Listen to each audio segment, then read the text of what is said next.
காதல்.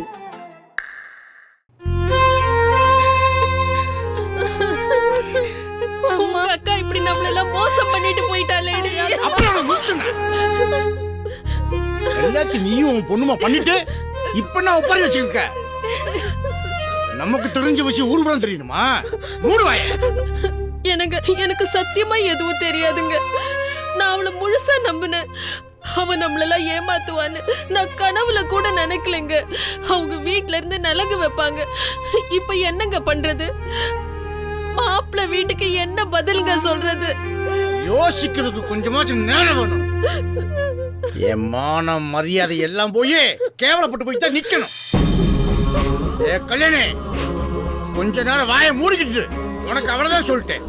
என்ன மாமா சொல்றீங்க? இந்த மாதிரி நேரத்துல தான் நீங்க கொஞ்சம் நிதானமா யோசிக்கணும். அதுவும் இந்த நேரத்துல நீங்களே கோவப்பட்டா என்ன அர்த்தமாமா? தயவு செஞ்சு கொஞ்சம் பொறுமையா இருங்க. அட நீங்க வர மாப்பிள்ள, நானும் மனுஷன் மாப்பிள்ள. நான் கேட்கிற எல்லாமே கெட்ட செய்தியா இருந்தா நானும் எவ்வளவுதான் தாங்குறது. இல்ல மாமா, யோசிச்சுட்டே இருக்கணும் மாமா. நம்ம 2 பேர் மட்டும் போய் காயத்ரி எங்க இருக்கான்னு நமக்கு தெரிஞ்சவங்க வீட்டுலாம் போய் தேடி பார்ப்போம். அவ அப்படி எங்க போயிட போறா? வாங்க மாமா, போய் தேடி பார்ப்போம்.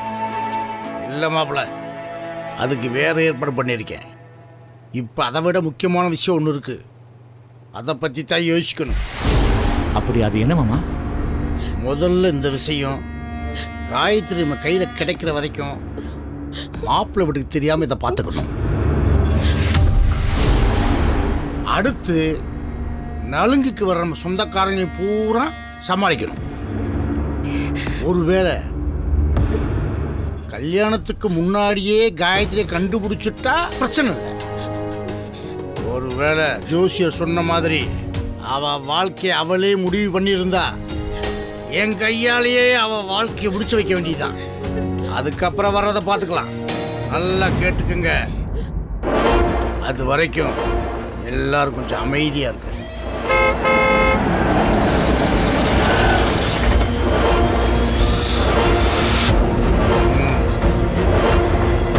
Be careful. அது சரி, இந்த கைப்பையே என்ன கலவரத்தை கொண்டு வருதுன்னு தெரியலையே. காரணப்படாம வராதே. கல்யாணே, கண்ணை தொடச்சு எதுவுமே நடக்காத மாதிரி பார்த்துக்க. அந்த வீட்டு கணக்கப்பல வர்றேன். ஓ அழுமுஞ்சி வச்சு சொதப்பிடாத. வாங்க வாங்க வாங்க வாங்க. நல்லா இருக்கீங்களா? நல்லா இருக்கேன், நல்லா இருக்கேன். வாங்க உள்ள போய் பேசுவோம். வாங்க. கல்யாண வேலையெல்லாம் தலைக்கு மேல இருக்கும்போது நீங்க என்ன இந்த பக்கம் சாவகாசமா? வணக்கம்மா. வணக்கங்க. கமலாமா, கவிதாவுக்கு உடம்பு எப்படி இருக்கு விசாரிச்சுட்டு அப்படியே உங்ககிட்ட ஒரு முக்கியமான விஷயத்த சொல்ல சொன்னாங்க.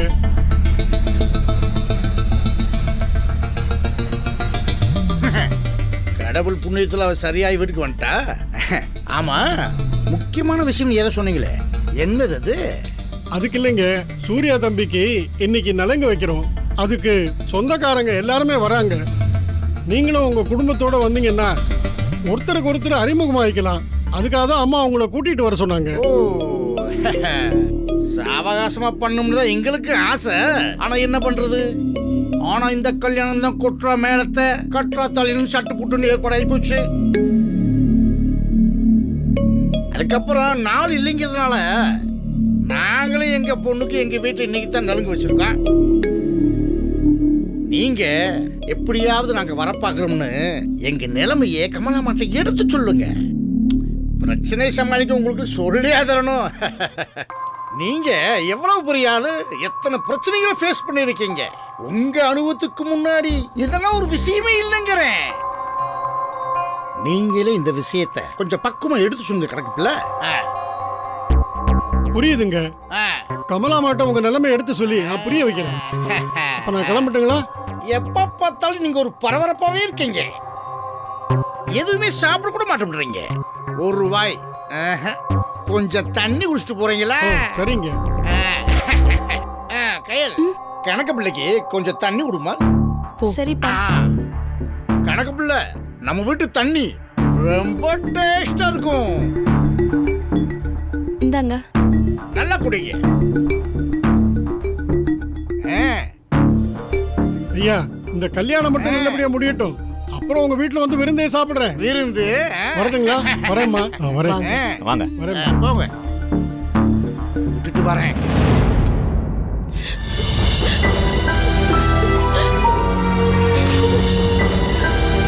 அத்தை, இப்பதானே மாமா சொன்னாரு, தயவுசெய்து கொஞ்ச நேரம் அழுகாம இருங்க. அழுது மட்டும் இப்ப என்ன நடக்க போகுது?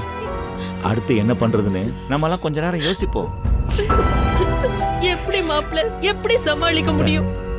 இல்லாத பொண்ணுக்கு எங்க இருந்து சொந்தக்காரங்களை கூட்டுறது, நலங்க வைக்கிறது? எப்பா பாரு. சொல்லு ஜெகா. உத்தமா, உன் பொண்ணு இருக்க இடத்த கண்டுபிடிச்சிட்டோம்.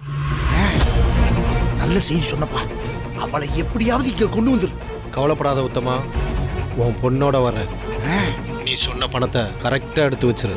நீ என் பொண்ணோட மட்டும் வா, எல்லாத்தையும் சிறப்பா பண்ணிடலாம். அப்பா, அக்கா எங்க இருக்காளாம்ப்பா? உனக்கு தேவையில்லாத விஷயம். வாய மூடு. வெளியிலிருந்து பார்க்குற யாருக்கும் நம்ம வீட்டுல காயத்ரி இல்லைங்கிற விஷயம் தெரியக்கூடாது. இளவு வீடு மாதிரி எல்லாரும் மூஞ்சி தூக்கி வச்சுக்கிறோமே, கல்யாண வீடு மாதிரி எல்லாரும் கலகலான்னு இருங்க. மாப்பிள்ளை வீட்டில இருந்து எப்ப வேணாலும் யாரு வேணாலும் வரலாம். அதனால நீங்க சட்டு புட்டுன்னு கவனமா நலுங்குக்கான ஏற்பாடை செய்யுங்க. அப்பத்தான் யாருக்குமே டவுட் வராது. எப்படியே காயத்ரி வர கொஞ்சம் லேட் ஆகும். அது வரைக்கும் யாருக்கும் பொண்ணு இங்க இல்லைங்கிறது தெரியவே கூடாது. நான் சொல்றத கவனமா கேட்டு அப்படியே செய்றீங்க, அது போதும்.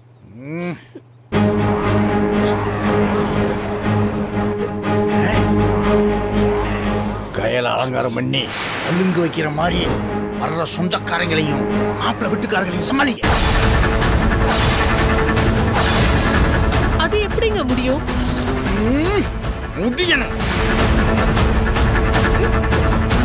சொன்னதை மட்டும் செய். அவள கொஞ்சம் கூட இருந்து ஏற்பாடு பண்ணுங்க, மற்றதை நான் பார்த்துக்கிறேன். இப்போதைக்கு இந்த நிலைமையை சமாளிக்க வேற வழியே கிடையாது. புரிஞ்சதா?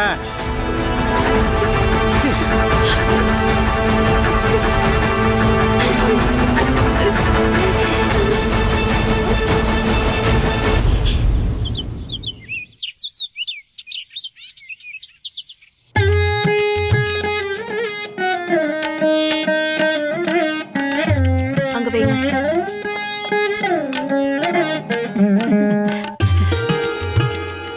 பத்மா,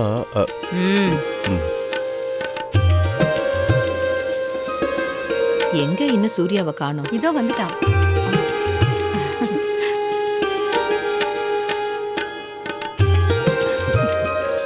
உட்கார் சூர்யா.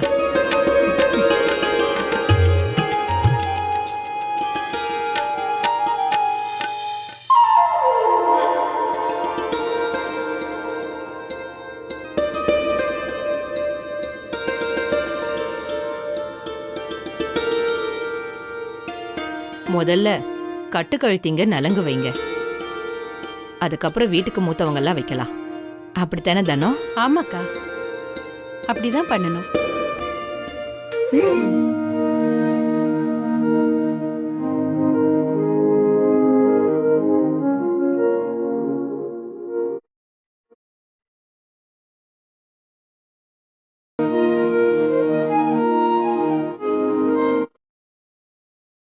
ராஜேஸ்வரி, நீயும் போய் நலங்கு வைமா.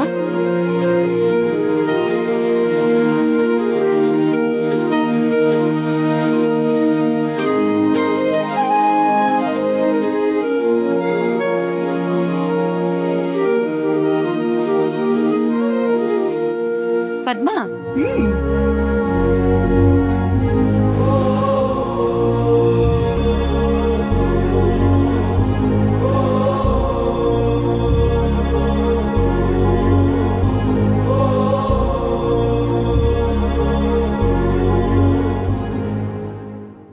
ரஞ்சித் ஆசீர்வாதம் பண்ணு ரஞ்சித்.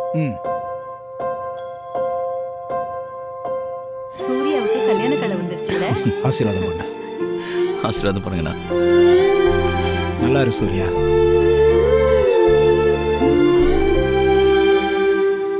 என்னங்கடி எல்லா வயசு பொண்ணுங்களும் அமைதியா இருக்கீங்க?